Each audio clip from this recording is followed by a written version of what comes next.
Hari ini kita akan memulai seri eksposisi kitab Rut.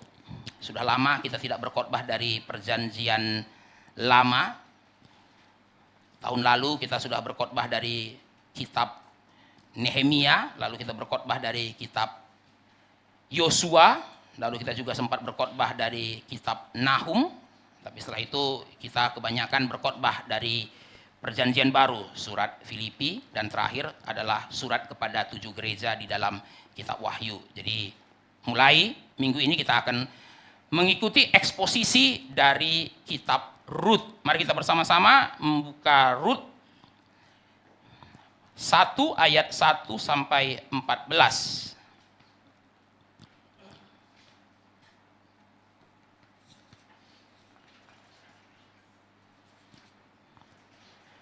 Kalau saudara sudah mendapatkannya, kita akan membacakannya secara bertanggapan. Saya baca ayat 1, saudara-saudara menyambut dengan ayat 2, demikian seterusnya sampai ayat 14. Pada zaman para hakim memerintah ada kelaparan di tanah Israel, lalu pergilah seorang dari Betlehem Yehuda beserta istrinya dan kedua anaknya laki-laki ke daerah Moab untuk menetap di sana sebagai orang asing.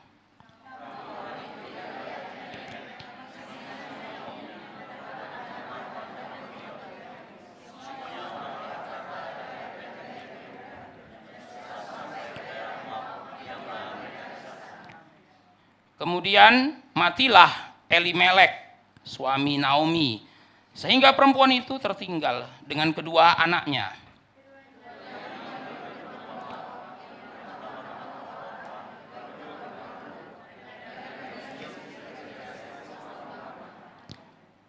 Lalu matilah juga keduanya, yakni Mahlon dan Kilion, sehingga perempuan itu kehilangan kedua anaknya dan suaminya.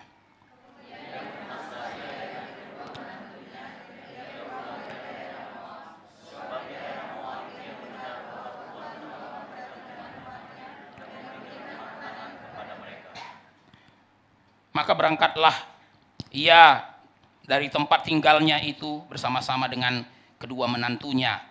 Ketika mereka sedang di jalan untuk pulang ke tanah Yehuda,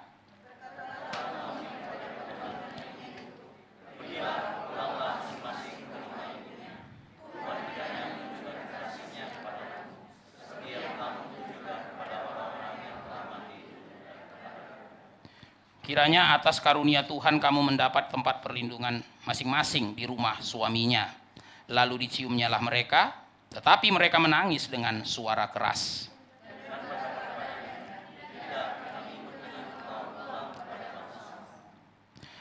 Tetapi Naomi berkata, pulanglah anak-anakku, mengapakah kamu turut dengan aku?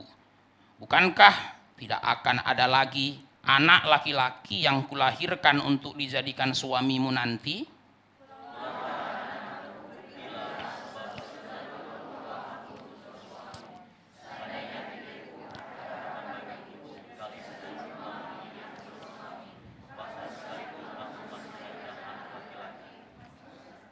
Masakan kamu menanti sampai mereka dewasa? Masakan karena itu kamu harus menahan diri dan tidak bersuami? Janganlah kiranya demikian, anak-anakku. Bukankah jauh lebih pahit yang aku alami daripada kamu, sebab tangan Tuhan teracung terhadap aku?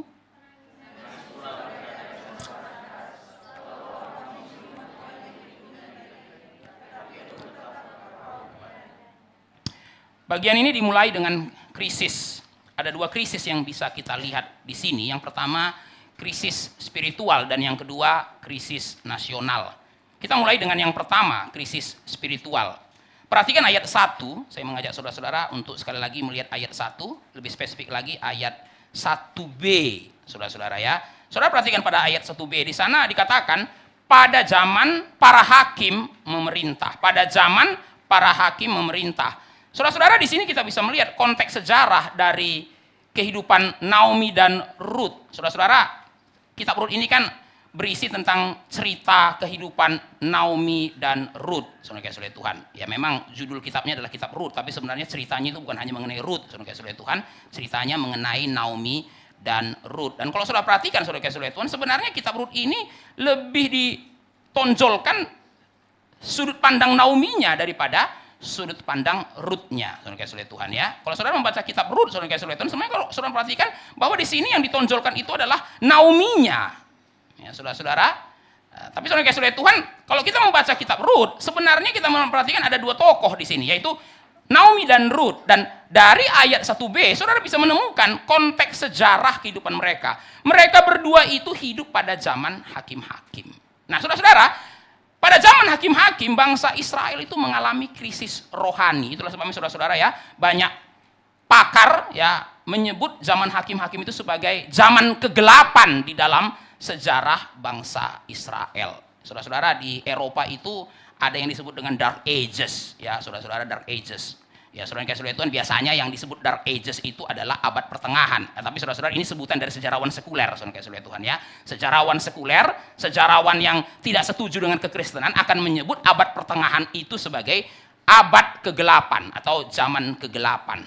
Nah saudara-saudara, di dalam sejarah bangsa Israel juga ada yang disebut dengan Dark Ages. Dan biasanya yang disebut dengan Dark Ages itu adalah zaman hakim-hakim. Ada dua gambaran mengenai zaman hakim-hakim. Ya saudara-saudara ya. Kenapa zaman hakim-hakim itu disebut sebagai Dark Ages? Karena saudara kasih oleh Tuhan, ada dua hal yang terjadi pada zaman hakim-hakim. Ya, kita tidak ada waktu untuk melihat kitab hakim-hakim. Tapi kalau saudara memperhatikan dalam kitab hakim-hakim, saudara-saudara, zaman itu digambarkan dengan dua hal. Pertama, kemurtatan. Dan yang kedua, anarkisme. Yang pertama, apostasi. Yang kedua, anarkisme, saudara kasih oleh Tuhan. Saudara-saudara kasih oleh Tuhan, gambaran kemurtatan itu bisa kita lihat, saudara-saudara, dengan jatuh bangunnya bangsa Israel dalam penyembahan berhala. Saudara-saudara, salah satu tema yang menonjol di dalam kitab hakim-hakim adalah jatuh bangunnya bangsa Israel di dalam penyembahan berhala. Ya, saudara-saudara, maka kalau saudara perhatikan dalam kitab hakim-hakim, bagian yang paling panjang itu adalah cerita mengenai hakim-hakim.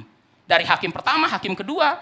Dan kalau saudara perhatikan, hakim pertama digantikan hakim kedua, itu ditandakan dengan apa? Bangsa Israel jatuh dalam penyembahan berhala, lalu Allah menyerahkan mereka kepada bangsa asing, kemudian mereka menjerit kepada Allah, lalu Allah mengutus seorang hakim membebaskan mereka, lalu mereka bebas dari tangan bangsa asing. Tapi tidak lama kemudian, mereka jatuh lagi dalam penyembahan berhala. Baru Tuhan serahkan lagi mereka ke tangan asing, lalu mereka menjerit kepada Tuhan. Lalu Tuhan kasih lagi hakim yang kedua. Setelah hakim yang kedua membebaskan mereka dari tangan bangsa asing, mereka jatuh lagi dalam penyembahan berhala. Begitu terus sampai hakim yang terakhir, Simson. Saudara-saudara kasih oleh Tuhan, sebagian besar kitab hakim-hakim itu ceritanya mengenai siklus jatuh dan bangunnya bangsa Israel di dalam penyembahan berhala. Ya, saudara-saudara, zaman Otniel, zaman Ehud, saudara kasih oleh Tuhan, terus zaman Gideon, saudara kasih oleh Tuhan, sampai zaman Simson. Isinya adalah jatuh bangun dalam penyembahan berhala. Nah, saudara-saudara kasih oleh Tuhan, anarkisme itu bisa kita lihat di bagian terakhir kitab hakim-hakim, saudara kasih oleh Tuhan. Nah, saudara-saudara, kalau saudara membaca dua pasal terakhir kitab hakim-hakim, ada satu kalimat yang muncul 3 kali. Yang pertama adalah kalimatnya adalah saudara kasih oleh Tuhan, setiap orang melakukan apa yang benar menurut pandangannya sendiri. Kalimat ini muncul saudara kasih oleh Tuhan kurang lebih 3 kali di 2 pasal terakhir kitab hakim-hakim. Kenapa saudara-saudara? Karena kalimat ini menggambarkan seperti apa zaman itu. Edan, saudara kasih oleh Tuhan. Nah, orang bilang begitu. Kenapa? Setiap orang berbuat apa yang benar menurut pandangannya sendiri. Atau kalau kita pakai istilah hari ini, anarkis. Jadi saudara-saudara, kita bisa melihat dengan jelas, zaman hakim-hakim itu ditandai dengan 2 hal. Pertama, apostasi, dan yang kedua, anarkisme. Dan keduanya ini ingin menunjukkan bahwa saat itu bangsa Israel sedang mengalami krisis rohani, spiritual crisis. Nah, saudara-saudara dikasih oleh Tuhan, kitab hakim-hakim mengajarkan kepada kita bahwa penyebab dari krisis rohani itu adalah kemalasan rohani. Saudara-saudara, ya saudara kasih oleh Tuhan, saya ulangi sekali lagi, kitab hakim-hakim mengajarkan kepada saudara, apa sih yang menyebabkan krisis rohani? Penyebab dari krisis rohani adalah kemalasan rohani. Mengapa bangsa Israel bisa jatuh bangun dalam penyembahan berhala? Mengapa bangsa Israel bisa melakukan apa yang benar menurut pandangan mereka sendiri? Saudara kasih oleh Tuhan, kalau kita kembali kepada kitab Hakim-Hakim, saudara akan menemukan, saudara kasih Tuhan, setidaknya di dalam 2 pasal pertama kitab Hakim-Hakim, saudara kasih Tuhan. Apa sih akar masalahnya? Kenapa sampai mereka jatuh sedalam itu? Saudara kasih Tuhan, akar permasalahannya adalah karena mereka tidak serius melawan bangsa Kanaan. Saudara-saudara, waktu zaman Yosua, mereka serius melawan bangsa Kanaan. Waktu Yosua membawa mereka masuk, saudara kasih Tuhan, Yosua pimpin mereka rebut satu-satu daerah tanah Kanaan. Waktu mereka rebut, saudara kasih Tuhan, semua penduduk Kanaan itu mereka usir. Tapi saudara kasih Tuhan, setelah Yosua mati, mereka nggak seserius itu lagi. Oh, saudara-saudara, bukan berarti mereka tidak perang lagi, perang, tapi tidak seserius waktu zaman Yosua. Maka kalau saudara baca dalam 2 pasal pertama kitab Hakim-Hakim, bangsa Israel membiarkan sebagian penduduk Kanaan tinggal bersama dengan mereka. Loh, Tuhan kan bilang jangan ada yang tinggal bersama dengan kamu. Usir mereka. Rebut tanah ini karena aku sudah berikan kepadamu. Waktu zaman Yosua mereka rebut.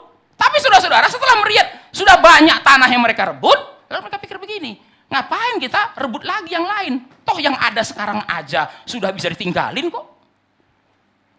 Saudara-saudara, kalau saudara baca kitab Yosua, bagian yang terakhir saudara-saudara tahu bahwa sampai Yosua mati pun masih ada yang belum direbut. Yosua mati, saudara kasih oleh Tuhan. Lalu Tuhan minta mereka, ayo dong selesaikan yang belum direbut. Sisa-sisa yang belum direbut, kamu rebut. Tapi saudara perhatikan 2 pasal pertama, mulai mager, saudara kasih oleh Tuhan. Aduh, ngapain sih perang lagi? Ya capek banget perang terus. Mending kita bercocok tanam. Ini tanah sudah ada. Ngapain perang? Bercocok tanam dong. Ya, nanam gandum, nanam anggur, bikin rumah. Saudara kasih Tuhan, akhirnya mereka biarin penduduk Kanaan yang sisa itu tinggal bersama dengan mereka. Nah, saudara-saudara kasih Tuhan, ya penduduk Kanaan inilah yang akhirnya menarik mereka ke dalam penyembahan berhala. Sisa-sisa penduduk Kanaan ini yang menarik mereka jatuh ke dalam penyembahan berhala. Ya gimana enggak, saudara kasih Tuhan ya? Karena setiap hari lihat ritual penyembahan berhala, lihat, lama-lama terbiasa. Oh, kami pergi ke gereja, oh mereka pergi ke sana, ya biasa aja lah. Ya. Lihat penyembahan berhala, lihat ritual, ya namanya juga tetangga. Lama-lama saudara kasih tertarik. Nah, lihat, tertarik. Lihat, baru kemudian merasa biasa, lalu kemudian tertarik. Dan akhirnya ikut di dalam penyembahan berhala. Dan itulah yang terjadi pada zaman Hakim-Hakim. Satu persatu, saudara kasih oleh Tuhan, berhala demi berhala itu masuk ke dalam kehidupan bangsa Israel. Kenapa bisa seperti itu? Karena mereka tidak serius berperang. Mereka berperang dengan setengah hati. Saudara-saudara yang kasih oleh Tuhan, ini juga peringatan bagi kita. Ya saudara-saudara, kita pun bisa mengalami krisis rohani kalau kita malas. Malas, saudara kasih oleh Tuhan. Nah, saudara-saudara kasih oleh Tuhan, ya waktu kita pertama kali mengenal Tuhan Yesus, saudara kasih oleh Tuhan ya, kita itu bisa dengan setengah, kita itu bisa dengan habis-habisan melawan dosa. Habis-habisan, saudara kasih oleh Tuhan. Tapi perlahan-lahan, saudara-saudara, kita bukan nggak berperang lagi melawan dosa, tapi kita sudah pilih-pilih melawan dosa yang mana. Saya ulangi saudara-saudara ya, banyak orang Kristen bukannya tidak lagi berperang melawan dosa, tapi seiring dengan waktu sudah pilih-pilih dosa mana yang dilawan, dosa mana yang nggak dilawan. Kan Alkitab bilang saudara-saudara Tuhan, matikanlah dosa. Dia nggak bilang dosa besar, dosa kecil. Matikanlah dosa. Pokoknya kalau itu dosa, matikan. Jangan kamu bilang, ini kan dosa kecil ya. Ya udahlah dibiarin aja. Dosa besar lah yang kita lawan. Tapi saudara perhatikan baik-baik. Ya, apa yang kita pelajari dari kitab Hakim-Hakim? Bangsa Israel itu jatuh dalam penyembahan berhala karena mereka biarkan sisa-sisa. Bayangkan saudara-saudara, sisa-sisa saja masih powerful. Saudara jangan main-main dengan dosa kecil, itu tetap dosa. Saudara jangan pikir, cuma dosa kecil kok Pak ya. Cuman saya yang merasa itu dosa, orang lain juga merasa itu dosa kok. Cuman saya yang tahu itu, yang lain juga nggak tahu. Saudara perhatikan saudara-saudara ya, kita seringkali mengecilkan dosa dengan cara-cara seperti ini. Pertama saudara-saudara, yang bilang dosa kan cuma saya, yang lain juga enggak. Padahal kita bilang dosa. Ya tapi bagi orang lain enggak. Ya saya sih tahu itu dosa. Ya tapi ya namanya juga kita manusia ya. Enggak ada yang sempurna. Ya kan? Tapi kan saya enggak melakukan dosa besar ya. Tidak berzina, tidak membunuh. Itu enggak saya enggak lakukan. Tapi yang kecil-kecil ini ya. Kecil kan? Ya kenapa kecil? Cuman saya yang bilang ini dosa, yang lain enggak kok. Yang kedua, cuman saya juga yang tahu, yang lain enggak tahu. Saudara-saudara, ini strategi yang sering digunakan oleh orang Kristen mengecilkan dosa. Oh, saya tidak mengatakan saudara tidak lagi melawan dosa. Saudara tetap melawan dosa, tapi ada dosa-dosa yang saudara kecilkan. Bagaimana mengecilkannya? Ya dengan mengatakan, cuman saya yang tahu kok. Tidak merugikan orang lain kok. Ya saudara-saudara, tapi saudara dengar baik-baik, dosa besar itu dimulai dosa-dosa yang kayak gini. Pintu berhala masuk ke dalam kehidupan bangsa Israel adalah dari sisa-sisa penduduk Kanaan. Yang sebenarnya kan orang pikir sudah nggak berkuasa lagi, tidak powerful lagi. Tapi kalau saudara seperti bangsa Israel, malas. Saudara-saudara, yang tidak powerful ini lama-lama powerful. Dosa pun sama, dosa kecil, kalau saudara tidak matikan selagi kecil, akan jadi dosa besar. Saudara-saudara dikasih oleh Tuhan, saya teringat dengan kejatuhan Daud loh. Saudara-saudara kalau pikir-pikir ya, apa sih yang men-trigger kejatuhan Daud berzina dengan Batsheba? Malas. Kalau saudara baca di dalam kitab kalau saudara baca dalam 2 Samuel, saudara dikasih oleh Tuhan kan, dikatakan apa? Pada musim raja-raja pergi berperang, Daud beristirahat di istananya. Wah, pikir-pikir saudara kasih Tuhan, apa ya yang bikin Daud akhirnya sampai jatuh sedalam itu? Oh, karena dia pakai internet, saudara kasih Tuhan ya kan? Oh enggak, saudara kasih Tuhan ya. Ya dia suka browsing-browsing, saudara kasih Tuhan. Belum ada browsing-browsing zaman itu. Saudara kasih Tuhan. Tapi apa yang bikin dia sampai jatuh sedalam itu? Orang lagi pergi berperang, raja-raja lagi pergi berperang, dia hanya saudara kasih Tuhan suruh panglimanya berperang. Dia ngapain? Tidur di istana. Bangun dari tidurnya saudara kasih Tuhan, dia pergi ke balkon, lihat kolam renang saudara kasih Tuhan. Pas di situ, Batsheba lagi mandi. Ayo, sekarang saya tanya, coba waktu itu Daud pergi berperang. Nggak ada drama-drama itu saudara kasih Tuhan, nggak ada itu. Drama berzina dengan Batsheba, drama bunuh Uria, nggak ada. Semua dimulai dari apa? Tidur. Pas orang lagi perang.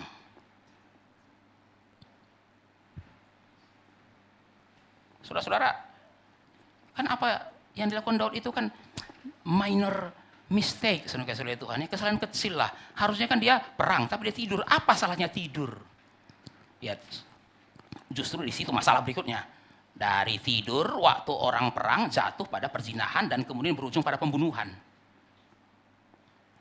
Saudara-saudara dikasih oleh Tuhan, saya membayangkan ya, waktu Daud melihat dia membunuh Uria, dia mungkin nggak pernah kebayang loh bakal melakukan hal seperti itu. Saudara-saudara, mungkin waktu Daud flashback saudara dikasih oleh Tuhan, Uria mati, mungkin dia nggak menyadari, mungkin dia berpikir, saya kok bisa sampai sejahat ini ya? Saudara, saya tanya saudara-saudara, Daud waktu ada kesempatan bunuh Saul, dia nggak bunuh loh, gemeteran tangannya saudara kasih oleh Tuhan. Aduh, bagaimana mungkin aku membunuh orang yang diurapi oleh Tuhan? Saudara bisa bayangkan, waktu dia ada kesempatan membunuh Saul, padahal Saul itu jahatnya minta ampun kok sama dia. Itu aja hati nuraninya peka. Saudara bisa bayangkan saudara kasih oleh Tuhan, bunuh Uria dia nggak peka. Ya gimana Pak? Istri orang sudah hamil, kepepet. Nah, saudara kasih ngerti saudara-saudara ya. Saudara bisa bayangkan, itu semua terbuat dari mana? Dari tidur. Tidur waktu raja-raja berperang. Pelajaran bagi saudara dan saya, krisis rohani dimulai dari apa? Kemalasan rohani. Mari kita lihat krisis yang kedua, krisis nasional. Masih ayat 1, saudara-saudara ya, ayat 1. Ayat 1 mengatakan, kalimat selanjutnya, ada kelaparan di tanah Israel. Ada kelaparan di tanah Israel. Saudara-saudara, kelaparan di sini tidak boleh dilihat hanya sebagai bencana alam, ya saudara-saudara. Saudara-saudara, kelaparan yang digambarkan pada ayat 1 ini adalah hukuman Allah terhadap penyembahan berhala. Jadi krisis nasional adalah buah dari krisis spiritual. Kenapa bisa terjadi kelaparan? Dan saudara kasih oleh Tuhan, kalau kita perhatikan di bagian yang berikutnya, kalimat yang berikutnya saudara-saudara, Bethlehem pun kena. Saudara tahu kasih oleh Tuhan, Bethlehem itu artinya apa? Beth itu artinya rumah, lehem itu roti, house of bread. House of bread, kasih oleh Tuhan. Kenapa namanya Bethlehem? Karena itu adalah salah satu daerah yang paling subur. Jadi kalau daerah lain itu paceklik, saudara-saudara, ini biasanya enggak. Tapi kelaparannya hebat banget, sampai rumah roti pun tidak ada roti. Saudara-saudara yang kasih Tuhan, sebenarnya mustahil Bethlehem itu tidak ada makanan, namanya juga Bethlehem. Kenapa diberi nama Bethlehem? Ya karena memang ini daerah yang lumbung pangannya orang-orang Israel. Jadi kalau daerah lain itu mengalami masalah pertanian, ini biasanya enggak. Sekarang yang namanya Bethlehem pun itu aja kelaparan. Loh gimana yang bukan Bethlehem? Saudara-saudara yang kasih Tuhan, sebenarnya kalau kita membaca di dalam kitab Ulangan, saudara kasih Tuhan, kita akan melihat dengan jelas kok. Salah satu cara Tuhan menghukum bangsa Israel itu adalah dengan kelaparan. Saudara-saudara, dalam Ulangan 28, kalau saudara baca Ulangan 28, di situ saudara akan melihat ada yang namanya blessing and curse of the covenant. Ya, berkat dan kutuk perjanjian. Jadi waktu Tuhan mengikat perjanjian dengan bangsa Israel, di dalam perjanjian itu ada dua aspek. Yang pertama aspek blessing dan yang kedua aspek curse. Aspek berkat dan aspek kutuk. Nah, saudara-saudara, di dalam perjanjian Allah dengan bangsa Israel ada klausul kasih Tuhan ya. Kalau kamu taat, saya berikan kamu blessing. Kalau kamu tidak taat, saya berikan kamu curse. Maka kalau saudara baca pasal 28, Ulangan 28, itu isinya daftar-daftar blessing and curse. Apa saja blessingnya, apa saja curse-nya. Kalau kamu taat, apa saja berkatnya. Kalau kamu nggak taat, apa saja kutuknya. Nah, saya tidak minta saudara perhatikan seluruh pasal 28, saya minta saudara perhatikan ayat 23. Ayat 23, saudara Tuhan. Silakan saudara buka. Ulangan 28 ayat 23. Nah, saudara-saudara yang dikasihi Tuhan, dalam Ulangan 28 ayat 23 dikatakan, kalau bangsa Israel tidak taat, Allah akan membuat langit yang di atas kepala mereka menjadi tembaga dan tanah yang di bawah mereka menjadi besi. Apa maksudnya langit menjadi tembaga dan tanah menjadi besi? Saudara tahu, tembaga itu nggak bisa ditembus air. Kalau langit seperti tembaga itu berarti apa? Nggak turun hujan. Dan besi juga tidak bisa menyerap air. Kalau tanah seperti besi itu artinya apa? Tandus. Tidak turun hujan dan tanah tandus. Kalau tidak turun hujan dan tanah menjadi tandus, ya gagal panen. Kalau gagal panen, ya kelaparan. Saudara yang kasih Tuhan, Tuhan mengatakan kepada bangsa Israel, kalau kamu taat, kamu gak akan kelaparan. Saya pastikan hujan turun. Saya pastikan panen. Tapi kalau kamu tidak taat, kamu lihat aja. Hujan gak turun, gagal panen, bencana kelaparan. Saudara-saudara yang kasih Tuhan, maka kalau kita perhatikan di dalam Rut pasal 1 ini, saudara yang kasih Tuhan, kita melihat ada hukuman Tuhan. Hukuman Tuhan. Dan kita bisa mengerti kenapa Tuhan hukum. Hakim-hakim, zaman hakim-hakim, saudara yang kasih Tuhan, hidup yang jatuh bangun di dalam penyembahan berhala. Cara Tuhan hukum mereka apa? Bikin kelaparan. Bikin langit itu menjadi tembaga dan tanah itu menjadi besi. Saudara-saudara, kelaparan adalah suatu krisis nasional. Dimanapun saudara kasih Tuhan, kalau sudah mengalami kelaparan, itu akan dinyatakan sebagai national crisis, saudara kasih Tuhan. Krisis nasional. Saudara-saudara, kelaparan itu bisa mengancam kesinambungan suatu negara. Kalau kelaparan mematikan anak-anak di suatu negara, saudara kasih Tuhan, karena kekurangan gizi, saudara-saudara yang kasih Tuhan, kalau suatu negara itu anak-anaknya mati karena kekurangan gizi, saudara-saudara, bagaimana kelanjutan dari negara itu? Kalau saudara perhatikan, saudara kasih Tuhan, kenapa bencana kelaparan itu menjadi krisis nasional? Karena biasanya duluan kena itu anak-anak. Anak-anak, saudara kasih Tuhan. Ya, anak kecil sampai anak remaja, mulai pertama-tama malnutrition, lalu akhirnya mati. Saudara kasih Tuhan, kalaupun mereka sudah melewati bencana kelaparan itu, orang tuanya selamat semua, tapi siapa yang akan melanjutkan negara itu? Sudah mati semua. Sudah mati anak-anaknya.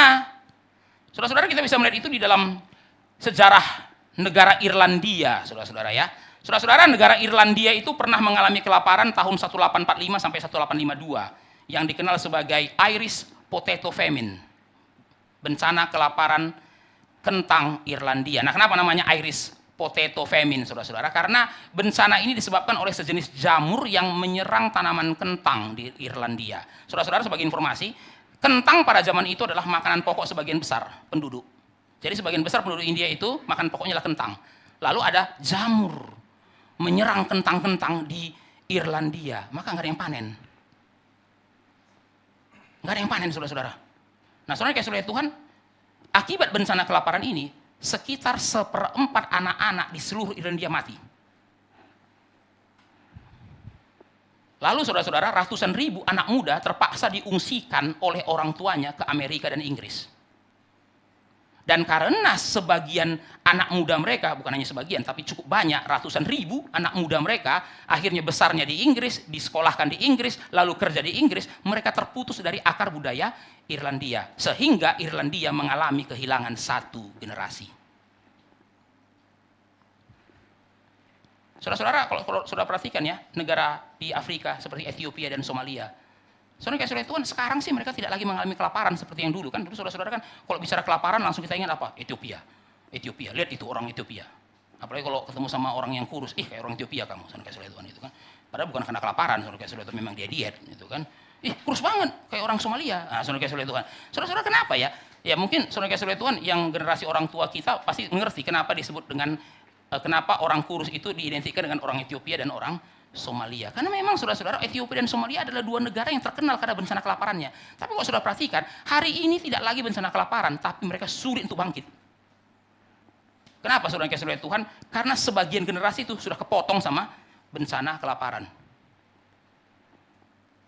Sudah kepotong sama bencana kelaparan saudara kayak saudara Tuhan. Jadi ada generasi yang hilang. The lost generation. Hilang. Saudara-saudara, kelaparan yang terjadi dalam kitab Rut itu bukan hanya mengancam keberlangsungan bangsa Israel, tapi juga keberlangsungan sejarah penebusan. Nah, saudara-saudara, kenapa kita perlu melihat ayat yang pertama ini, saudara-saudara, dengan lebih seksama, dengan lebih teliti? Kenapa, saudara-saudara? Karena ini bukan hanya sekedar mengancam, oh iya ya, kalau bangsa Israel, kalau kelaparan melanda bangsa Israel, nanti bangsa Israel punah dong. Betul. Tapi saudara-saudara, kita perlu melihat lebih jauh lagi. Kalau di Bethlehem semua mati kelaparan, Daud lahirnya dari siapa? Kalau Daud tidak lahir, Yesus lahir dari siapa? Kalau Yesus tidak lahir, siapa yang menyelamatkan kita? Itu sebabnya saudara-saudara, kalimat terjadi kelaparan di negeri itu penting di ayat 1 ini. Karena kalimat itu menunjukkan apa? Sejarah penebusan itu sedang terancam. Kalau bencana itu merenggut bangsa Israel, khususnya di Bethlehem, siapa yang akan melahirkan Daud? Kalau tidak ada yang melahirkan Daud, siapa yang akan melahirkan Yesus? Kalau Yesus tidak lahir, siapa yang menebus kita? Saudara-saudara yang dikasihi Tuhan, tapi kalau kita perhatikan ya kita belum membahas bagian terakhir yang kitab Rut, saudara dikasihi Tuhan. Tapi kalau saudara perhatikan kronologi, flow dari kitab Rut, saudara Tuhan, kita akan melihat bahwa apa? Dosa tidak bisa menggagalkan rencana Allah. Itulah salah satu tema dalam kitab Rut. Kitab Rut mengajarkan saudara bahwa how great is your sin. No matter how great is your sin, saudara Tuhan, rencana Allah tidak gagal. Saudara-saudara, coba kita pikir ya, kenapa terjadi kelaparan di Bethlehem? Bangsa Israel berdosa. Mereka menyembah berhala, sehingga Tuhan hukum. Harusnya saudara-saudara Tuhan, bangsa Israel punah. Harusnya kota Bethlehem mati. Tapi kalau saudara perhatikan di dalam kitab Rut, saudara-saudara Tuhan, di dalam kitab Rut kita perhatikan di bagian akhir, saudara-saudara ya, bangsa Israel tidak mati. Bahkan di Bethlehem lahirlah anak Rut yang namanya Obed. Obed melahirkan Isai. Isai melahirkan Daud. Dan nanti Daud melahirkan Tuhan Yesus. Saudara-saudara, siapa yang bikin kelaparan? Yang bikin kelaparan itu kan karena bangsa Israel berdosa. Tapi kalau saudara perhatikan, di tengah-tengah kelaparan itu pun Tuhan bekerja sehingga bangsa Israel tidak punah, tapi malah bangsa Israel bisa bertahan. Dan di situ, di kota Bethlehem itu, lahirlah nenek moyangnya Daud. Nah, saudara-saudara, kita pelajari dari sini bahwa dosa tidak bisa menggagalkan rencana Allah. Dosa tidak bisa menggagalkan rencana Allah. Saudara-saudara, di sini yang dikasihi oleh Tuhan, di sini saya melihat satu kebenaran yang sangat indah bahwa anugerah Allah itu lebih besar daripada kegagalan kita. Anugerah Allah lebih besar daripada kegagalan kita. Saudara-saudara, kegagalan kita besar, betul. Besar, saudara dikasihi oleh Tuhan. Saudara-saudara, ketika Adam makan buah pohon yang dilarang Tuhan itu gagal total, saudara dikasihi oleh Tuhan. Itu gagal besar itu. Sehingga seluruh keturunannya, saudara-saudara Tuhan, harusnya jatuh dalam dosa seperti saudara dan saya. Tapi kalau saudara pikir-pikir, saudara-saudara Tuhan, kenapa Tuhan tidak bikin manusia baru, saudara-saudara Tuhan? Menarik ya, saudara-saudara ya. Kan ini kan yang sudah Tuhan cipta dari Adam kan sudah gagal ini. Tapi kenapa Tuhan nggak ciptakan garis yang baru lagi? Ah, ini gagal nih, barang gagal, udah buang aja, bikin yang baru. Tidak loh. Yesus lahir dari mana? Ya dari garis keturunan yang sama. Itulah kenapa dia disebut sebagai Adam yang kedua. Saudara-saudara kalau jadi Allah, saudara masih mau pakai barang rusak. Ya daripada perbaiki barang rusak, mending beli barang baru. Kan saudara-saudara tahu kan slogan anak muda zaman dulu, lem biru. Saudara-saudara Tuhan ya, lempar beli baru. Saudara-saudara ini sudah rusak. Ya, sudah rusak. Diperbaiki juga biaya perbaikannya lebih mahal daripada beli baru. Kan itu zaman sekarang, saudara-saudara, sejak produksi massal ini, orang tidak mau memperbaiki yang rusak, orang lebih baik membeli yang baru. Ya, zaman kakek nenek kita, saudara-saudara Tuhan, semua diperbaiki. Kenapa? Ya, beli barunya mahal. Tapi semenjak teknologi berkembang, produksi massal, mana ada lagi orang yang memperbaiki yang rusak. Kalau perbaiki yang rusak, tukang servisnya dia bilang, beli yang baru aja Pak. Kenapa? Sama. Saudara-saudara yang kasih Tuhan, kalau baskom saudara pecah, saudara bawa enggak? Untuk tambal. Enggak ya saudara-saudara ya, baskom ini juga, alah, plastik ini juga, udah pecah sedikit, saudara injak lebih pecah lagi. Saudara-saudara, kenapa? Biar sekalian beli yang baru. Baskom ini juga, mana kita peduli lagi beli baskom, tolong dong ini baskom sayang nih, ya ada lecet sedikit bolong, tambal dong, ada baskom, pecah aja, pecah sekalian. Saudara-saudara ya, beli yang baru. Saudara-saudara yang kasih Tuhan, ibarat baskom ya. Adam itu kan sebenarnya gagal. Kalau Tuhan mau kan sebenarnya Tuhan bilang, udahlah saya bikin inilah garis manusia yang baru lagi.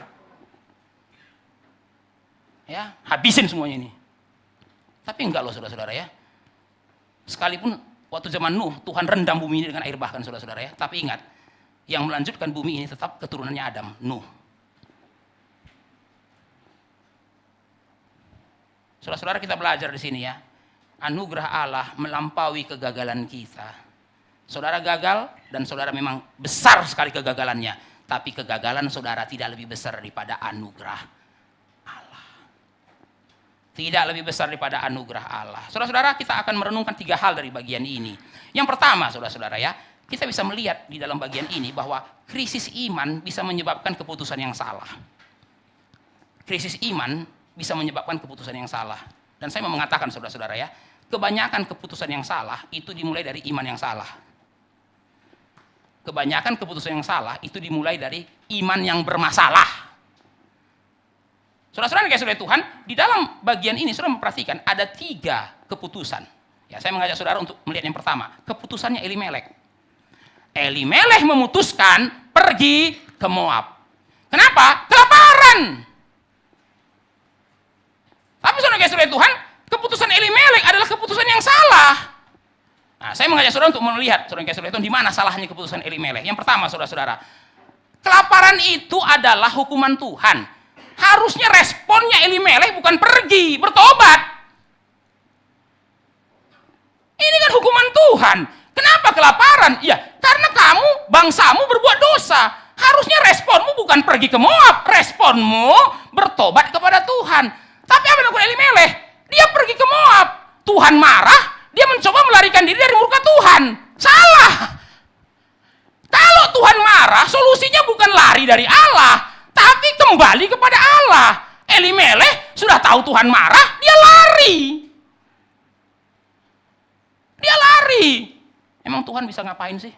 Mau hukum saya? Saya lari ke Moab. Nah, kira-kira gitu saudara-saudara Tuhan ya. Tuhan bikin kelaparan. Ya sudah, kita lari ke Moab.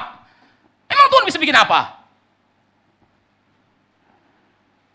Saudara-saudara harusnya kan Elimelek evaluasi diri. Tuhan kenapa kami begini ya? Oh iya ya, bangsa ini sudah menyembah berhala. Ayo kita bertobat. Lah, Elimelek nggak bertobat. Dia lari ke Moab. Yang kedua saudara-saudara, kenapa pilih Moab? Saudara ini kayak saudara Tuhan, Moab ini kan sudah panjang sejarahnya dalam bangsa Israel. Saudara tahu kan, kalau saudara baca di dalam perjanjian lama saudara-saudara, Moab tidak boleh masuk ke dalam kawanan bangsa Israel. Itu ada peraturannya saudara-saudara. Tuhan sendiri yang mengatakan. Jadi bangsa Moab tidak boleh masuk ke perkemahan bangsa Israel. Jadi saudara-saudara, nggak boleh ada relasi antara Moab dengan Israel. Sejak kapan itu? Sejak Bileam. Saudara-saudara kalau perhatikan di dalam kitab Bilangan, saudara Tuhan, Bileam itu kan seorang ini ya. Bileam itu kan disebut di situ kan seorang nabi gitu ya. Lalu kemudian datanglah Balak. Balak ini raja Moab. Lalu Balak bilang sama Bileam, kutukinlah bangsa Israel karena kami percaya kamu kutukannya ampuh. Ya, baru kemudian Balak kasih uang sama Bileam. Tapi saudara itu waktu Bileam mau mengutuk bangsa Israel, Tuhan marah sama Bileam. Maka Bileam tidak jadi kutuk bangsa Israel. Tapi kan sudah kadung terima uang, saudara Tuhan. Nah, saudara-saudara Tuhan, apa yang dikatakan oleh Bileam kepada Balak? Gini, saya nggak bisa kutuk. Kenapa? Tuhan larang saya kutuk. Tuhan nggak izinkan saya kutuk. Loh, tapi kan kamu sudah terima uang, gimana dong? Gini, kita nggak bisa kutuk mereka. Kita bikin Tuhan kutuk mereka. Jenius sekali Bileam ini, saudara-saudara Tuhan. Saya tidak bisa kutuk mereka, tapi saya tahu caranya gimana supaya Tuhan kutuk mereka. Nah, kalau Tuhan yang kutuk mereka, mereka bisa bikin apa? Wah, caranya gimana kata Balak? Kirimlah perempuan-perempuan Moab ke perkemahan bangsa Israel. Perempuan. Saudara-saudara, perempuan Moab yang cantik-cantik itu dikirim ke perkemahan bangsa Israel. Maka saudara-saudara, hari itu terjadi perzinahan di seluruh perkemahan. Saudara-saudara yang kasih Tuhan, wah, Musa begitu marah, Tuhan begitu marah, Musa begitu marah. Saudara-saudara, di situ ada satu orang namanya Pinehas ya. Dia begitu marah melihat orang Israel melakukan perzinahan seperti di perkemahan. Dia ambil tombak, saudara-saudara, dia lempar tombak itu tembus. Tembus bukan hanya laki-lakinya, perempuan juga tembus, saudara-saudara. Dan di situ dikatakan apa? Ketika tombak itu menembus, surutlah murka Tuhan. Jadi seakan-akan saudara-saudara, tombak Bileam itu kemarahannya Tuhan. Begitu sudah tembus, murka Tuhan berhenti. Dan sejak hari itu saudara-saudara dikatakan apa? Orang Moab tidak boleh lagi masuk ke perkemahan bangsa Israel. Lah ini Elimelech ini mikir apa? Orang Moab aja nggak boleh masuk. Sekarang kamu pergi ke rumahnya orang Moab. Apa kamu nggak ingat peraturan yang sudah diberikan oleh Musa berapa waktu yang lalu? Kamu semua tahu kok bahwa Moab ini seperti apa reputasinya. Ya saudara-saudara yang saudara Tuhan, ya bagi Elimelech, ya nggak apa-apalah. Kan kita harus berpikir praktis. Ya, mau Moab kek, mau apa kek, yang penting selamat. Nah, saudara-saudara Tuhan ya, ini keputusan yang salah, pragmatis. Mau Moab kek, mau apa kek, ya yang penting selamat. Ini lagi kelaparan, ya udah perlu amat. Moab kek, Amon kek, apa, terserahlah. Yang ketiga, saudara-saudara. Saudara-saudara yang saudara Tuhan, menarik ya, namanya Elimelech ini. Elimelech itu artinya, El itu Elohim, Melek itu raja. Elimelech artinya Elohim adalah rajaku. Harusnya saudara-saudara ya, kalau namamu Elimelech, kalau kamu mengambil keputusan, ya yang harus kamu tanya rajamu dong. Namamu Elimelech, tapi giliran kelaparan nggak nanya-nanya siapa-siapa, langsung cus pergi ke Moab. Ini sih bukan Elimelech. Kalau Elimelech, God is my king. Jadi kamu pergi atau nggak pergi itu tergantung perintah rajamu. Siapa rajamu? Ya dalam nama aku sih rajaku adalah Allah. Tapi dalam memutuskan, loh, dia nggak nanya Allah, dia pergi aja sendiri. Ini saudara-saudara namanya Elimelech, tapi hidupnya tidak Elimelech. Namamu Elimelech, tapi hidupmu tidak Elimelech. Kamu pergi ke Moab, itu atas saran siapa? Atas pertimbangan siapa? Ya, pertimbanganku. Ini berarti bukan Allah rajamu, kamu rajamu sendiri. Namamu Elimelech, tapi rajamu bukan Allah. Rajamu ya kamu sendiri. Saudara-saudara kasih Tuhan, ini keputusan Elimelech. Dan keputusannya salah. Elimelech membuat keputusan yang salah. Keputusan yang salah, saudara-saudara kasih Tuhan. Saudara-saudara, krisis menuntut kita untuk membuat keputusan. Tapi krisis iman membuat kita salah mengambil keputusan. Saudara-saudara, krisis itu membutuhkan keputusan. Nggak bisa enggak. Saudara-saudara, di dalam krisis, saudara harus ambil decision. Tapi iman yang krisis membuat saudara ambil the wrong decision. Maka saudara Tuhan, kalau kita pikir-pikir ya, kebanyakan sih keputusan yang salah itu dimulai dari iman yang bermasalah. Nah, mari kita lihat saudara-saudara ya, keputusan yang kedua, keputusan Orpa. Saudara-saudara, keputusan Orpa, ya 10 tahun yang lalu Elimelech yang mengambil keputusan pergi ke Moab. Nah, sekarang saudara 10 tahun kemudian, keputusan kemudian Naomi mengajak Orpa dan Rut untuk pergi ke Bethlehem. Lalu di tengah jalan, saudara Tuhan, Naomi kepikiran, aduh, ini dua orang Moab ini. Sudah tahu antara Israel dengan Moab ini ada sejarah yang panjang. Nanti mereka sampai di Bethlehem, dianiaya nanti. Nggak ada masa depan bagi mereka di Bethlehem. Saya sih mungkin masih ada. Masa depan mereka lebih terjamin di Moab. Masa depan saya lebih terjamin di Bethlehem. Ya sudah, kita split. Maka sudah perhatikan di dalam percakapan Naomi dengan Orpa dan Rut, muncul 2 kali kata, pulanglah anak-anakku, pulanglah anak-anakku. Nah, saudara perhatikan baik-baik, apa keputusan Orpa? Orpa memutuskan untuk meninggalkan Naomi. Saudara-saudara dikasih oleh Tuhan, di persimpangan itu, Orpa ngambil keputusan. Ke Bethlehem atau ke Moab? Ke Bethlehem atau ke Moab? Dan Orpa memutuskan kembali ke Moab. Kenapa saudara dikasih oleh Tuhan? Karena kembali ke Moab itu jalan yang paling masuk akal. Kembali ke Moab itu adalah jalan yang paling aman. Terus ke Bethlehem tidak ada masa depan. Kenapa saudara-saudara? Ya karena saya orang Moab. Sampai di Bethlehem, wah, jangan-jangan nggak diizinkan masuk. Atau jangan-jangan saya akan dijadikan bahan aniaya. Kenapa? Orang Moab. Maka daripada saya gambling, ya saya pergi yang pasti-pasti saja. Saudara-saudara dikasih oleh Tuhan, seringkali ya, memilih yang pasti-pasti saja itu adalah tanda tidak ada iman. Ya saudara-saudara sering dengarkan orang, yang pasti-pasti aja lah. Ya, jangan macam-macam lu, yang pasti-pasti saja. Nah saudara-saudara seringkali ya, memilih yang pasti-pasti saja itu tanda gak ada iman. Tanda gak ada iman. Saudara sering nyanyi lagu, namun ku tahu yang ku percaya. Saudara, kalau saudara tahu siapa yang saudara percaya, saudara harusnya tidak memilih berdasarkan yang pasti-pasti saja. Tapi saudara-saudara, kita kan sering kali bilang orang, yang pasti-pasti sajalah. Saudara-saudara, ada orang itu merasa Tuhan panggil jadi hamba Tuhan. Lalu dia ngomong sama orang tuanya, dan orang tuanya nggak percaya. Kalimat pertama orang tuanya apa? Sudahlah ya, jangan macam-macam jadi hamba Tuhan, jadi pendeta. Yang pasti-pasti saja. Jangan macam-macam lah. Yang pasti-pasti saja. Ya saudara-saudara, loh panggilan dari Tuhan saya jadi pendeta. Jangan terbawa emosi. Ya, nggak gampang jadi pendeta. Ya saya tahu nggak gampang kata orang itu, saudara Tuhan. Tapi Tuhan panggil saya, udahlah jangan dengar pasti-pasti saja. Saudara yang kasih oleh Tuhan, seringkali tindakan-tindakan yang seperti ini ya, saya memilih yang pasti-pasti saja, itu adalah tanda atau ekspresi memang gak ada iman. Kenapa saudara-saudara? Karena iman memberi ruang bagi misteri. Loh, saudara-saudara yang kasih oleh Tuhan, kalau semua pasti-pasti saja gak ada misterinya lagi dong. Yang pasti-pasti saja. Iman itu memberi ruang bagi misteri. Saudara kan, kita sering nyanyi lagu itu, saudara kasih oleh Tuhan ya. Tak ku tahukan hari esok, namun langkahku tegap. Tak ku tahukan hari esok, namun langkahku tegap. I don't know about the future, but I know who hold my hand. Jadi kamu tahu nggak hari esok? Nggak pasti sih. Loh, tapi kok kamu tak melangkah? Ya, saya nggak tahu hari esok. I don't know about the future, but I know who holds my hand. Masa depan nggak pasti, tapi tangan yang kupegang ini yang pasti. Saudara-saudara yang kasih oleh Tuhan, Orpa itu pilih yang pasti-pasti aja, ya pasti-pasti aja lah, ya jangan macam-macam. Ini yang paling aman, balik ke Moab. Di Moab masih ada suami untukmu. Di Bethlehem nggak ada yang mau sama kamu.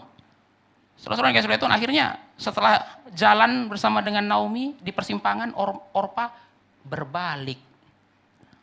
Tadinya berjalan bersama, sekarang dia berbalik membelakangi Naomi. Dan saudara tahu, Orpa artinya apa nama Orpa? Membelakangi. Sesuai dengan namanya, saudara-saudara. Namanya artinya membelakangi. Ya saudara-saudara, secara literal Orpa itu nama artinya tengkuk. Dan kalau saudara-saudara mau lihat tengkuk orang, dia harus membelakangi saudara. Saudara nggak bisa lihat tengkuk orang kalau dia nggak membelakangi saudara, saudara Tuhan.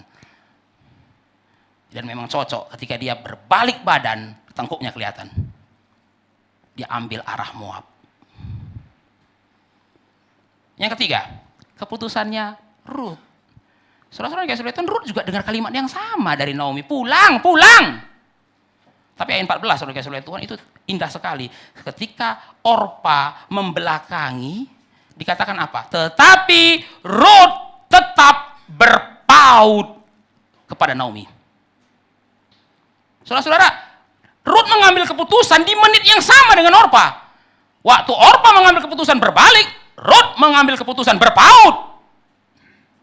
Saudara-saudara, berpaut artinya apa? Tetap ke Bethlehem. Itu yang berpaut. Berpaut, memilih berpaut, memutuskan berpaut artinya apa? Tetap ke Bethlehem, straight to Bethlehem. Oh, saudara-saudara, apa? Rut nggak tahu di Bethlehem itu nggak ada jaminan hidup. Apa Rut tahu di Bethlehem itu ada yang sudah nunggu dia? Saudara-saudara, pasti waktu itu Rut nggak tahu ada Boas di Bethlehem, nggak tahu saudara Tuhan. Ya kan? Kalau dia tahu kan masuk akal saudara-saudara ya. Wah, kenapa Rut tetap berpaut? Saya sudah dikasih bocoran ya. Ada Boas konglomerat Bethlehem sudah menunggu. Saya kan nggak begitu ceritanya. Saudara-saudara, kalau saudara kayak Rut dikasih tahu begitu, saudara langsung lari ke Bethlehem saudara Tuhan ya kan. Nah, ngapain di Moab? Di Bethlehem ternyata ada Bang Boas saudara Tuhan ya. Ada Bang Boas saudara Tuhan. Konglomeratnya Bethlehem. Tuan tanah Bethlehem, saudara-saudara, ya, ladang jelainya 50 hektar, saudara Tuhan. Wah, ya, nggak usah takut pergi ke Bethlehem, karena dia nggak tahu. Dia nggak tahu, yang dia tahu cuma Naomi. Dia pikir saudara Tuhan, kalau Naomi pergi sendiri ke Bethlehem, siapa yang ngurus dia? Suami sudah nggak ada, anak sudah nggak ada, ini kembali ke Bethlehem sebatang kara. Apa yang dipikirkan Rut saudara Tuhan? Cuma satu. Ini mertua saya ini kalau sampai ke Bethlehem nanti makan apa? Hanya itu yang dia tahu. Dan itulah yang membuat dia mengambil keputusan tetap berpaut. Nah, saudara Tuhan, kata berpaut di sini indah sekali karena bahasa Ibrani-nya dabak. Dabak itu adalah kata yang dipakai dalam Kejadian 2 ayat 24. Dan saudara tahu isinya apa? Kejadian 2 ayat 24. Saudara kasih Tuhan, dalam Kejadian 24 dikatakan, saudara kasih Tuhan, dan laki-laki itu meninggalkan orang tuanya untuk dabak dengan istrinya, untuk bersatu dengan istrinya. Itulah yang dilakukan oleh Rut. Dia memutuskan untuk dabak. Saudara-saudara, Naomi akan pergi sendiri dan Rut memutuskan tidak seperti Orpa. Orpa meninggalkan, Rut melekat. Rut berpaut, dabak. Seperti seorang istri dan suami yang tidak melepaskan satu dengan yang lain. Seperti itulah Rut memegang Naomi, mengikuti sampai Bethlehem. Itu keputusannya. Saudara kasih Tuhan, menarik sekali. Keputusan Rut ini juga sesuai dengan namanya. Karena Rut itu artinya pendamping. Mendampingi.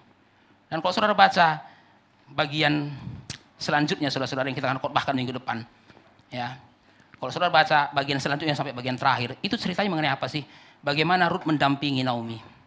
Itulah isi kitab Rut. Bagaimana Rut mendampingi Naomi. Naomi ingin melepaskan Rut, tapi Rut tidak mau melepaskan Naomi. Saudara-saudara, saya teringat dengan sebuah lagu yang sangat indah. Oh love that will not let me go. Oh love that will not let me go. Saudara-saudara, Rut itu adalah gambaran dari oh love that will not let me go. Naomi ingin let go Rut, pergilah Rut. Tapi Rut mengatakan, saya tidak akan melepaskanmu. Saudara-saudara yang dikasihi oleh Tuhan, bukankah kita orang berdosa seperti itu kepada Tuhan kita? Kita bilang sama Tuhan, Tuhan pergi. Jangan urus saya mau hidup dalam dosa. Tapi apa kata Tuhan? I will not let you go. I will not let you go. Saudara yang kasih Tuhan, kalau kita lihat orang ya, nolong kita waktu kita mau ditolong, itu aja sudah baik, saudara-saudara. Ya, kita mau ditolong, baru dia tolong. Orang yang baik ya. Kita mau ditolong, dia kasih pertolongan. Yang jahat apa saudara-saudara? Kita minta tolong, dia nggak kasih pertolongan. Ini jahat, saudara kasih Tuhan ya. Tapi saudara-saudara, kita mau ditolong, orang nolong kita aja bilang sudah baik. Tapi saudara-saudara yang lebih agung lagi apa? Kita nggak mau ditolong, padahal kita butuh pertolongan. Dia tetap tolong. Saudara pernah nolong orang yang setengah mati, gengsi minta tolong. Nyebelin kan saudara kasih Tuhan? Kita sudah menolong, dia nggak mau ditolong, sok-sok nggak bisa ditolong lagi. Wah, udah biarin aja, mati aja lu. Kan kayak gitu kan. Tapi saudara kasih Tuhan, kalau saudara perhatikan Rut ini ya, Naomi bilang pulang. Tapi apa kata Rut? I will not let you go. Itulah kasih Kristus. Saudara bilang, saya nggak mau Tuhan Yesus, saya nggak mau Injil, saya mau neraka, saudara kasih Tuhan. Tapi Tuhan Yesus bilang apa? I will not let you go. Saudara kasih Tuhan, Yesus datang bukan karena kita mau. Yesus datang karena dia mau. Yesus datang bukan karena kita mau. Jadi kalau saudara tanya, Yesus datang untuk siapa? Untuk yang mau. Enggak, saudara kasih Tuhan, karena sebenarnya nggak ada yang mau. Kalau saudara tanya, kenapa Yesus datang? Karena ada yang mau, Pak. Ada fansnya di bumi. Saudara-saudara kasih Tuhan, ada nggak artis bikin konser di tempat yang nggak ada fansnya? Enggak, saudara-saudara, bangkrut langsung panitia.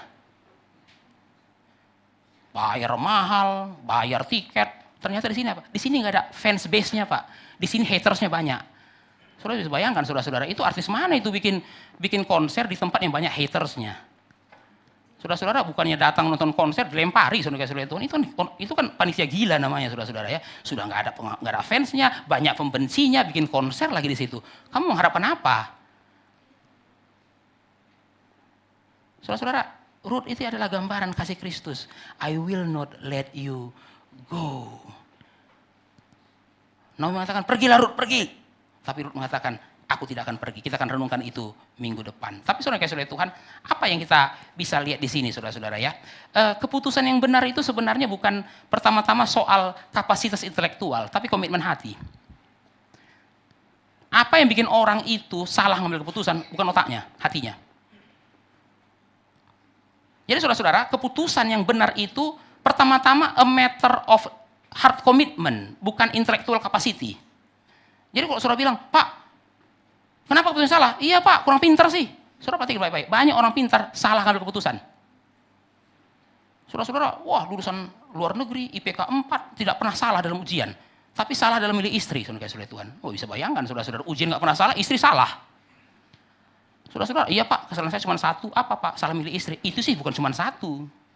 Saudara-saudara, salah pilih istri kan itu mengubah bumi menjadi neraka, saudara Tuhan ya. Nah itu salah milih istri. Jadi kalau saudara ingin mengubah bumi jadi neraka gampang. Salah pilih istri, saudara Tuhan. Sekejap itu bumi jadi neraka langsung. Atau orang bilang apa saudara-saudara ya? Hell on earth.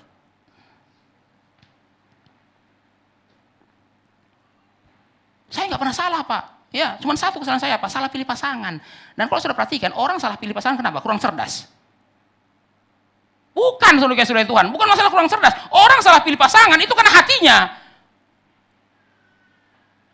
Maka perlu punya iman yang beres. Perlu punya hati yang beres. Mari kita lihat Amsal 3 ayat 5. Amsal 3 ayat 5. Amsal 3 ayat 5 ini memperingatkan saudara betapa pentingnya hati dalam mengambil keputusan.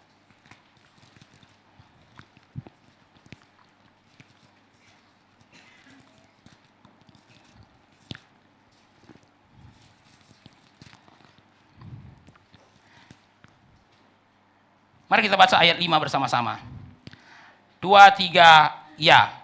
Percayalah kepada Tuhan dengan segenap hatimu dan janganlah bersandar kepada pengertianmu sendiri. Dan saya bacakan ayat 7, mari kita dengarkan sama-sama. Janganlah engkau menganggap dirimu sendiri bijak. Takutlah akan Tuhan dan jauhilah kejahatan. Saudara-saudara, takut akan Tuhan itu masalah komitmen hati. Saudara-saudara Tuhan, apa gambaran yang dipakai Amsal untuk orang yang hatinya untuk Tuhan? Takut akan Tuhan. Takut akan Tuhan.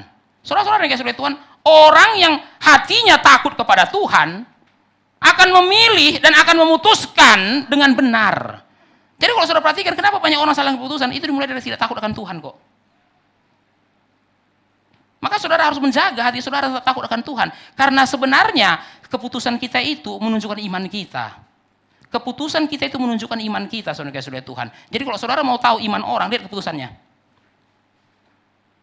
Saudara-saudara yang kasih Tuhan, mengapa Musa lebih memilih Israel daripada Mesir? Ibrani 11 mengatakan apa? Karena iman. Karena iman, Musa lebih memilih bersama dengan bangsa Israel daripada disebut sebagai anak putri Firaun. Saudara-saudara, kalau orang milih kayak Musa, itu bukan iman bagi dunia, saudara-saudara Tuhan. Itu kebodohan. Kamu anak putri Firaun, tapi lebih memilih menderita sengsara dengan bangsa Israel. Ini kan kebodohan.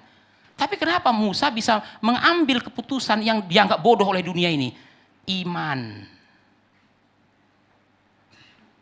Saudara-saudara milih pekerjaan. Saudara milih pekerjaan dengan iman atau dengan apa? Saudara milih pasangan hidup dengan iman atau dengan apa? Saudara-saudara, keputusan kita itu harus berdasarkan iman. Maka dalam Roma 14 dikatakan, saudara-saudara, apa yang tidak berdasarkan iman adalah dosa. Segala sesuatu yang tidak berdasarkan iman adalah dosa. Mari kita lihat Roma 14.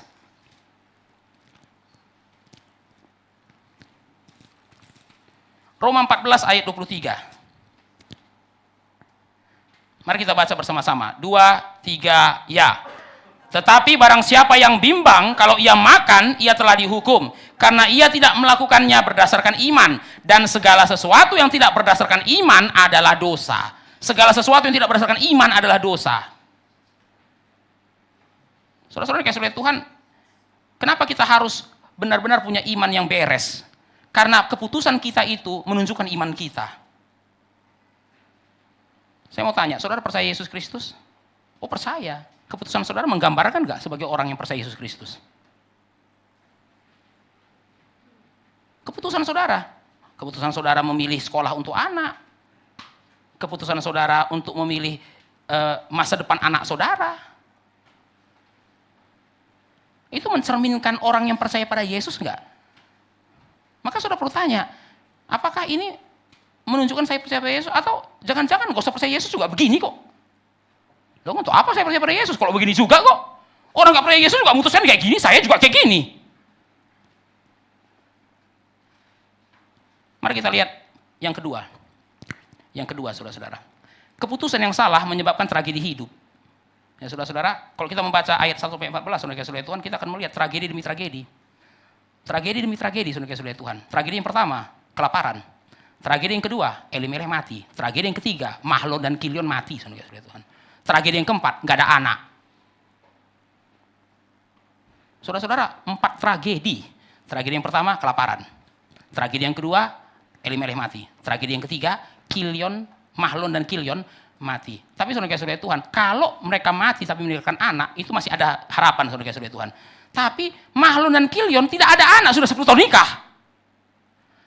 Saudara-saudara Tuhan, pada zaman itu, kalau tidak ada anak laki-laki, maka tanah milik suami itu akan dikembalikan ke keluarganya. Jadi saudara-saudara, ketika Naomi balik ke Bethlehem pun, dia tidak otomatis punya tanah. Kenapa? Suami sudah mati, anaknya sudah mati, dan anaknya tidak punya anak. Maka saudara-saudara Tuhan, tanah miliknya Elimelech itu akan dibagi ke saudara-saudaranya. Jadi waktu Naomi balik, saudara-saudara Tuhan, ke Bethlehem, dia nggak punya ladang. Makan apa? Tragedi demi tragedi. Dan kalau saudara tanya, semua ini dimulai dari mana? Tragedinya ini dimulai dari mana? Kenapa tragedi menyusul tragedi? Dimulai dari meninggalkan Bethlehem. Dari keputusan yang salah menyebabkan tragedi. Mari kita lihat dari kejadian 3, saudara-saudara Tuhan. Kejadian 3 adalah awal dari semua tragedi dalam hidup ini. Dimulai dari apa? Keputusan Adam yang salah. Salah memutuskan, Adam salah. Maka menyebabkan seluruh dunia kena tragedi hari ini, saudara-saudara. Nah, saudara orang tua hati-hati. Keputusan saudara salah, yang kena tragedi anak saudara nanti. Oh, saudara yang bilang, ya Pak, keputusan saya ya, tragedinya ke saya. Enggak tentu, saudara-saudara Tuhan. Keputusan saudara yang salah, tragedinya anak saudara. Saudara-saudara Tuhan, ya Alkitab juga berkali-kali mengajarkan itu. Yang salah orang tuanya, tapi yang kena tragedi anaknya. Maka saudara-saudara Tuhan, kita perlu hati-hati sekali. Kenapa? Keputusan yang salah itu akan berakhir dengan tragis. Akan berakhir dengan tragis, saudara-saudara Tuhan. Mati Elimelech, mati Kilion, mati Mahlon, lalu tidak punya anak. Lalu bagaimana? Naomi harus kembali ke Bethlehem. Bagaimana dia bisa bertahan hidup di sana? Keputusan yang salah itu berakhir dengan tragedi. Saudara-saudara Tuhan, waktu saya pikir-pikir, saudara-saudara Tuhan, sungguh ironis ya kehidupan Naomi Elimelech ini. Kenapa mereka pergi ke Moab? Karena di Bethlehem tidak ada roti. Empty. Saudara-saudara, mereka berpikir di Moab fulfill. Mereka tinggalkan Bethlehem yang empty karena berharap mendapatkan fulfillment di Moab. Tapi apa yang mereka dapatkan di Moab? Emptiness juga. Sampai di Moab, Elimelech mati. Setelah 10 tahun kemudian, Kilion dan Mahlon mati. Maka saudara perhatikan di ayat yang keempat ada kata tertinggal. Wah, saudara-saudara, itu kata tertinggal itu bahasa Ibraninya sama dengan sisa. Jadi saudara-saudara Tuhan, setelah Elimelech mati, maka tersisalah Naomi. Seakan-akan gak ada apa-apa lagi. Dia gak punya apa-apa lagi, saudara. Emptiness. Saudara-saudara Tuhan, kita berpikir dengan keputusan ini, kita mendapatkan fulfillment. Tapi yang kita dapat bukan fulfillment, malah kita dapat emptiness. Bukankah banyak anak muda yang seperti ini? Dia berharap dengan melakukan itu, dia dapat fulfillment. Setelah melakukan itu, dia mendapatkan emptiness. Saudara-saudara Tuhan, ya salah satu pergumulan anak muda, apa saudara-saudara Tuhan? Seks. Dia berpikir saudara-saudara Tuhan, berhubungan dengan perempuan seperti ini tidak usah menikah, yang penting mendapatkan fulfillment. Ngapain menikah? Yang penting fulfillment. Tapi saudara-saudara Tuhan, setelah tidur dengan perempuan itu, AIDS. Bukan fulfillment, emptiness. Saudara-saudara yang ikut di P3RI hari Sabtu yang kemarin, saudara-saudara Tuhan, hari Sabtu yang lalu, 2 minggu yang lalu, saudara-saudara. Kita akan bahas mengenai Amnon dan Tamar itu, saudara-saudara ya. Kenapa Amnon setelah tidur dengan Tamar, dia benci sama Tamar? Bukankah tadi ngebetnya minta ampun?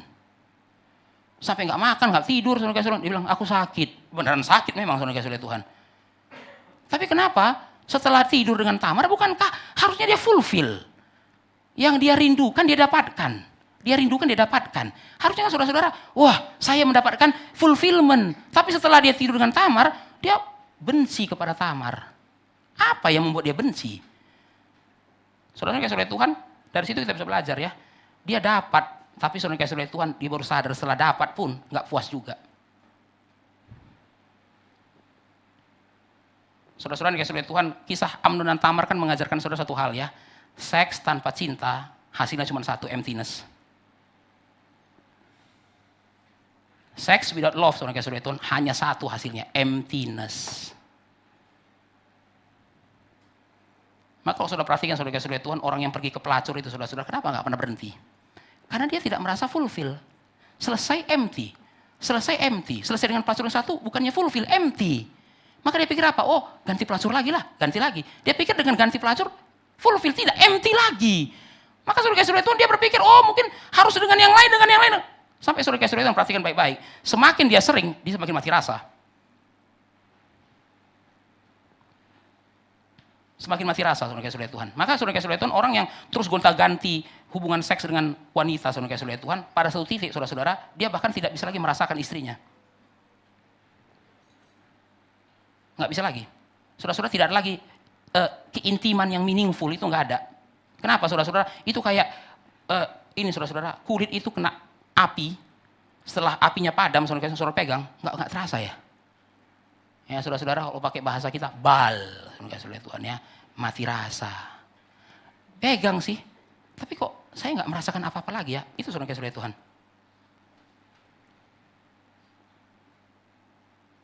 Emptiness. Tapi kalau saya pikir, dulu kenapa kamu melakukan itu? Karena saya pikir, saya bisa fulfill. Setelah saya lakukan, saya malah empty.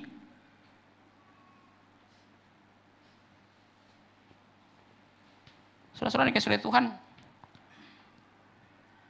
tragedi, keputusan yang salah itu menyebabkan tragedi. Terakhir, saudara-saudara, poin yang ketiga.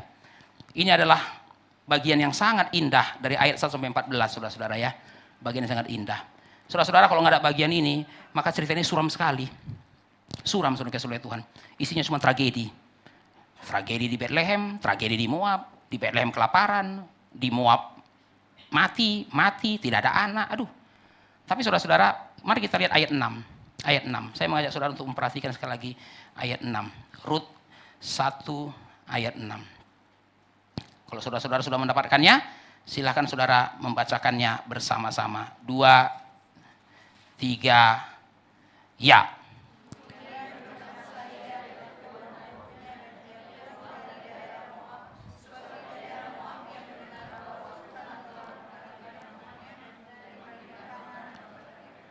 Sebab di daerah Moab dia telah mendengar bahwa Tuhan telah memperhatikan umatnya. Apa yang membuat Naomi memutuskan pulang? Bukan hanya karena di Moab tidak ada siapa-siapa lagi. Apa yang membuat Naomi memutuskan pulang? Bukan karena di Moab dia tidak ada masa depan lagi. Apa yang membuat Naomi berani pulang? Karena dia mendengar di Bethlehem sudah ada roti. Saudara-saudara, kata makanan di situ bahasa Ibraninya lehem.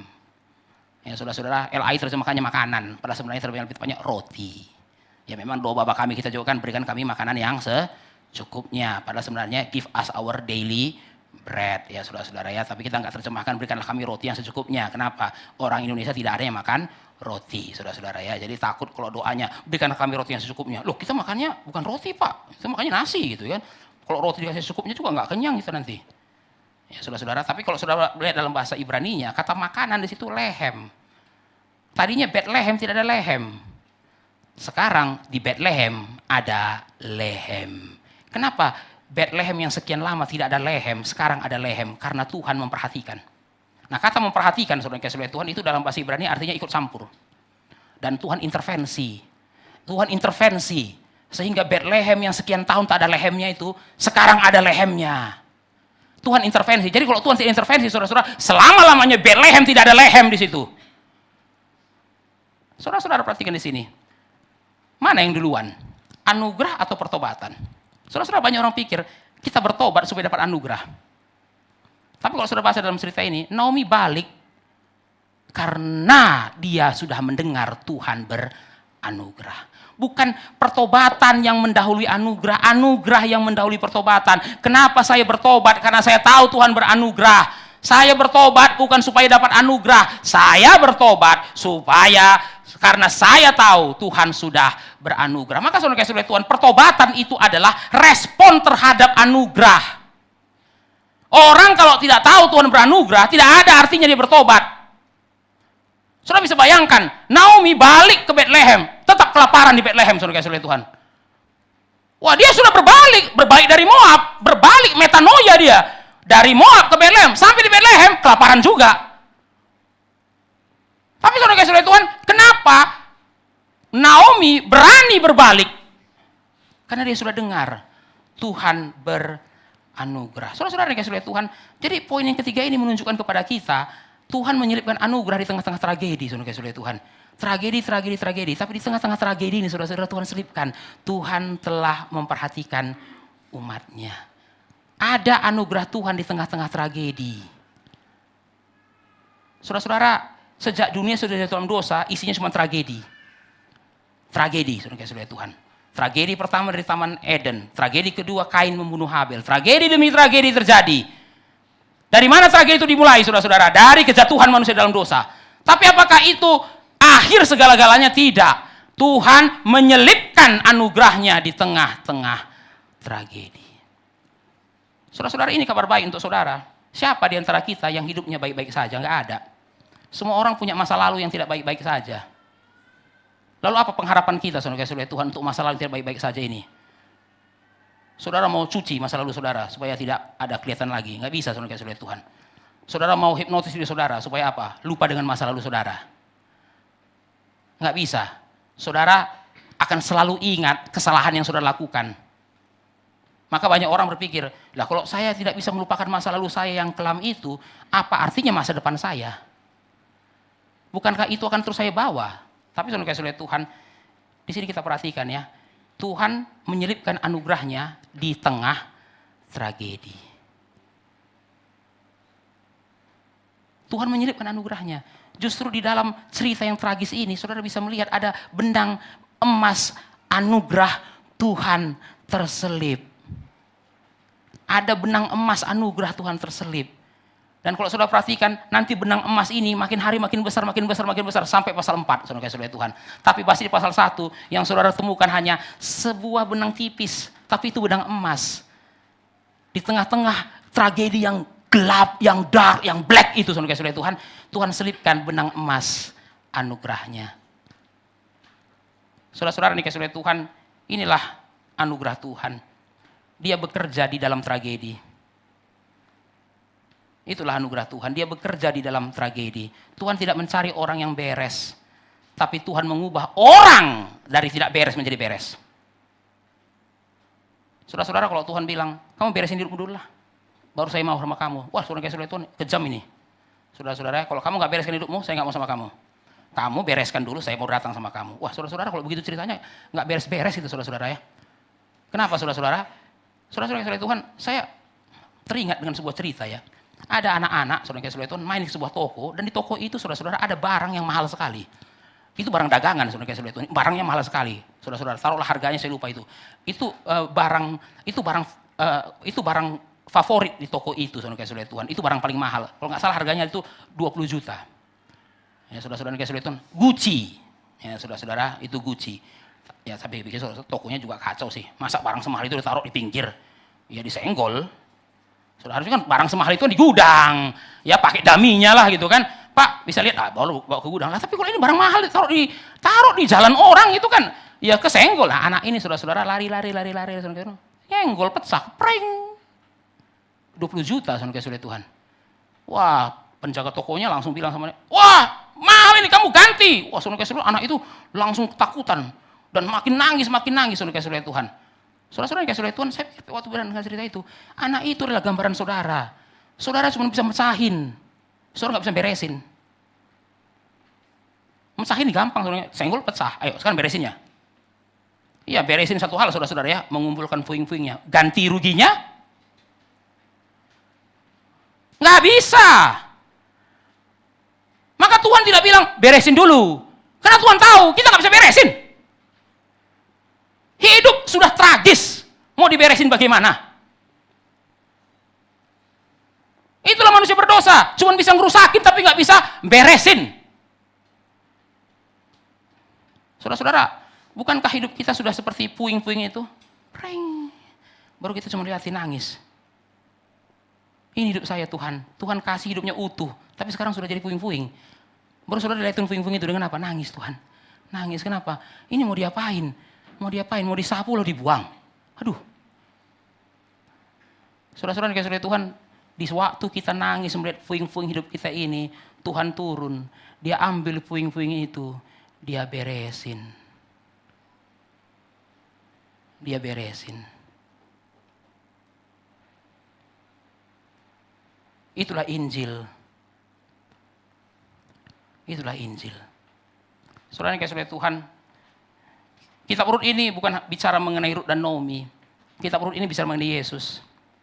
Seperti Rut mendampingi Naomi, tidak melepaskannya. Seperti itulah Kristus datang ke dalam dunia dan tidak melepaskan kita. Hidup sudah hancur, tapi Kristus turun, mengambil yang hancur itu dan menjadikannya baru. Menjadikannya baru. Kiranya saudara dan saya hidup dengan iman. Hidup dengan iman. Di dalam krisis hidup, di dalam tragedi, saudara selalu lihat pada salib itu. Saudara-saudara jangan alihkan mata kita dari salib Kristus. Karena hanya itu pengharapan. Saudara melihat hidup saudara hancur, lihat salib itu. Di sana pun Kristus dihancurkan. Kenapa Kristus harus mati sehancur itu? Karena dia mati untuk hidup saudara yang sudah hancur. Kiranya saudara dan saya tidak memandang ke belakang terus. Saudara melihat kepada salib. Saudara-saudara dikasih oleh Tuhan, banyak orang bilang, jangan lihat ke belakang, lihat ke depan. Saudara dikasih oleh Tuhan, itu sebenarnya kurang tepat. Jangan lihat ke belakang, betul, lihat ke salib. Karena kalau saudara nggak lihat ke salib, saudara-saudara yang di depan pun nggak ada apa-apa sebenarnya. Jangan lihat ke belakang, lihat ke salib. Karena di salib itulah saudara akan melihat Tuhan sudah memperhatikan umatnya. Mari kita bersatu dalam doa. Bapa dalam surga, kami berterima kasih untuk firman-Mu yang sudah kami renungkan di siang hari ini. Berikanlah kepada kami pengertian bahwa hidup kami yang sudah rusak ini, hidup kami yang sudah pecah bagaikan puing-puing ini, masih punya harapan. Kami berdoa untuk setiap kami yang hadir hari ini. Biarlah kami terus memandang kepada salib Kristus. Karena di atas salib itu Kristus sudah hancur. Kristus hancur dengan begitu mengerikan. Karena mati bagi kami yang hidupnya pun sudah hancur dengan mengerikan. Tapi di dalam Kristus ada pemulihan. Di dalam Kristus ada pengharapan.